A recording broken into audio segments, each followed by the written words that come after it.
It was nearly noon when I arrived at the top of the ascent.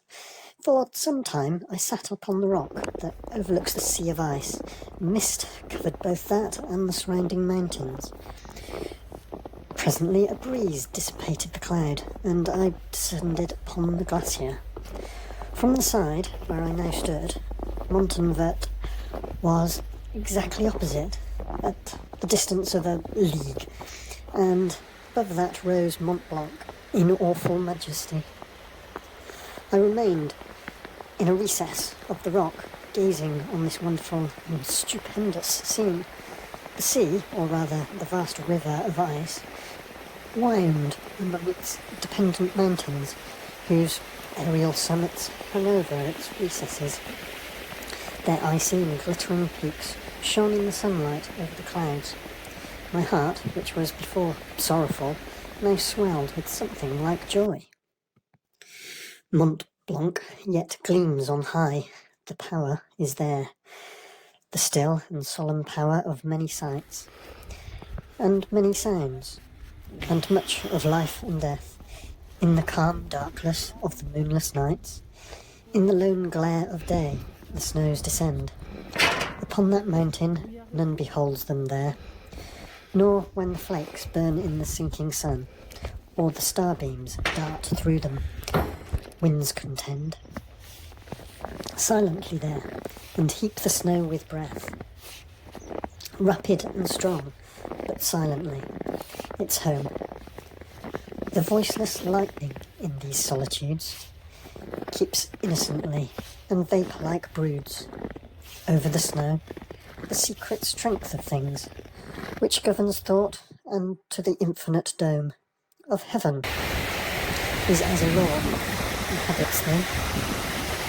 And what were they, the earth and stars and sea, if to the human mind's imaginings silence and solitude with vacancy? We had returned from visiting the Glacier of Montenvers, or, as it is called, the Sea of Ice, a scene, in truth, of dizzying wonder.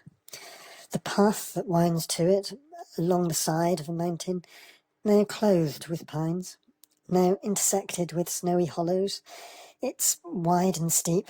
We arrived at Montenvers. On all sides precipitous mountains, the abodes of unrelenting frost, surround this vale. Their sides are banked up with ice and snow, broken, heaped high, and exhibiting terrific chasms. The summits are sharp and naked pinnacles whose overhanging steepness will not even permit snow to rest upon them. Lines of dazzling ice occupy here and there their perpendicular rifts, and shine through the driving vapours with inexpressible brilliance. They pierce the cloud like things not belonging to this earth. The vale itself is filled with a mass of undulating ice, and has an ascent sufficiently gradual even to the remotest abysses of these horrible deserts. It is only half a league, about 2 miles in breadth, and seems much less. It exhibits an appearance as if frost had suddenly bound up the waves and whirlpools of a mighty torrent. We walked some distance upon its surface. The waves are elevated about 12 or 15 feet from the surface of the mass, which is intersected by long gaps of unfathomable depth, the ice of whose sides is more beautifully azure than the sky. In these regions everything changes and is in motion. The vast mass of ice has one general progress, which ceases neither day nor night. It breaks and bursts for ever.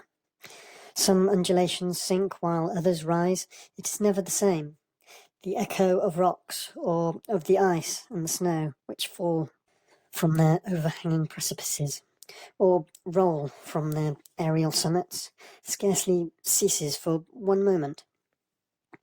One would think that Mont Blanc, like the god of the Stoics, was a vast animal, and that the frozen blood, forever circulating through its stony veins, We dined, the three of us, on the grass, in the open air, surrounded by this scene.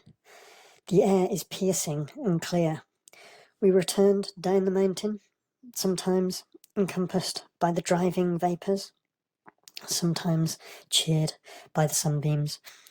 We arrived at our inn by 7 o'clock. The everlasting universe of things flows through the mind and rolls its rapid waves. No dark, no glittering, no reflecting gloom, no lending splendour, wherefrom secret springs. The source of human thought its tribute brings, of waters, with a sound but half its own, such a feeble brook will oft assume. In the wild woods, among the mountains lone, where waterfalls around it leap forever, where woods and winds contend, and a vast river over its rocks ceaselessly bursts and raves.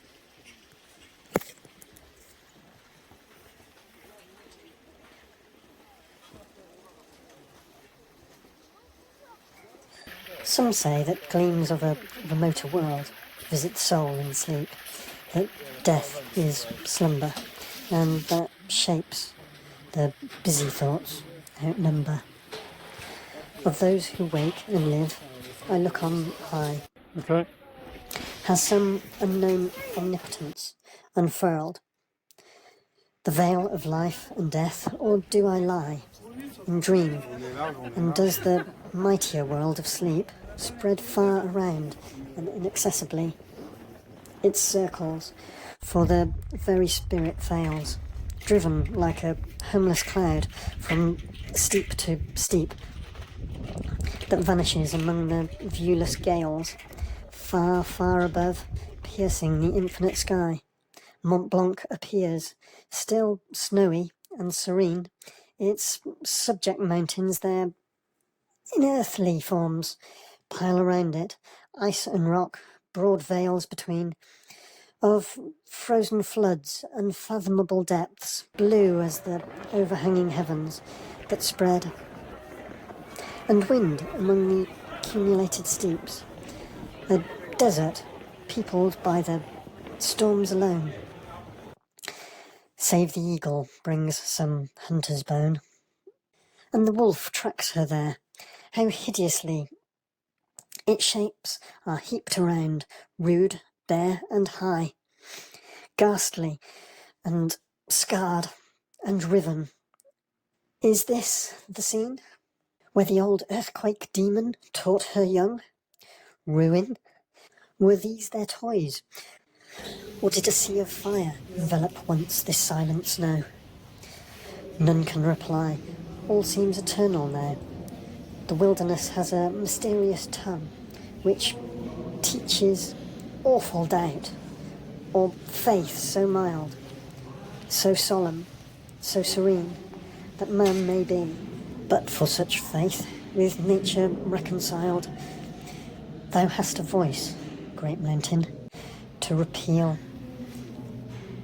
large codes of fraud and woe, not understood by all, but which the wise, the great and good interpret, or make felt, or deeply feel.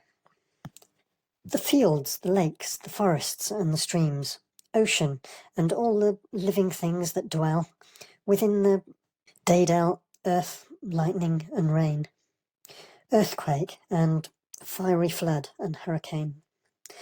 The torpor of the year, when feeble dreams visit the hidden buds or dreamless sleep, holds every future leaf and flower the bound, which from that detested trance they leap. The works and ways of man, their death and birth, and that of him, and all that his may be. All things that move and breathe with toil and sound are born and die, revolve, subside, and swell. Power dwells apart in its tranquillity, remote, serene, and inaccessible. And this, the naked continents of cards on which I gaze, Even these primeval mountains teach the adverting mind. The glaciers creep like snakes that watch their prey from their far fountains, slow rolling on there, many a precipice. Frost and the sun, in scorn of mortal power, have piled dome, pyramid and pinnacle, a city of death, distinct with many a tower, and wall impregnable of beaming ice. Yet not a city, but a flood of ruin, is there, that from the boundaries of the sky rolls its perpetual stream, vast pines are strewing its destined path, or in the mangled soil, branches and shattered stand, the rocks drawn down from yon remotest waste have overthrown the limits of the dead and living world, never to be reclaimed. The dwelling place of insects, beasts and birds becomes its spoil, their food and their retreat forever gone. So much of life and joy is lost. The race of man flies far in dread. His work and dwelling vanish like smoke before the tempest's stream, and their place is not known.